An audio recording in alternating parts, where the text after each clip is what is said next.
故说安样的个故事的结构哈，就讲台湾人在日本时代啊，无出路，日本人哈无爱机哦，长期个仰慕向量啦，中国人系佢强嘅阿妹啦，啊，当佢挑剔啦，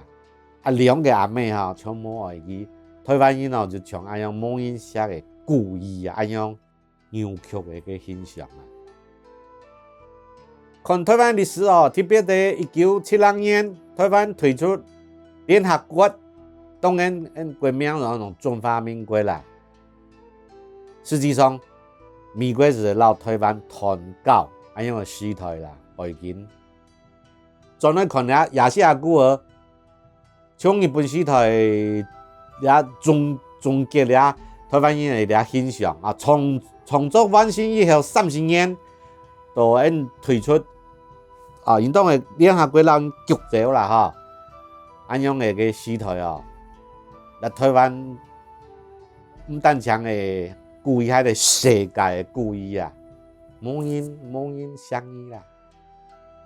也就是台湾本土的经典亚细亚孤儿啦。啊，你要讲的社媒吼，形象全部亲刻板啊，当然有好有坏哈，比如讲。咱日本的社会先生内吞求职哦，看唔起台湾人呐，啊奇怪诶，伊认为台湾人呢学的东西冇卫生啊，啊唔头都真生气呢，讲起内吞求职哦，学了以后哦，伊就哎呦，安何须拼命啊，安样退啊。中国的个不是俗村咪强了啦，伊开始咧树党部冇公德心啊。就像讲到去作个高跟鞋哈，打掉在了火柴个挡部地位哈，了皮衣哈，有只深深的个孔啊。后来父子们呢，种种唔记得了自己有到树村结婚，啊树村哈就天然东西了，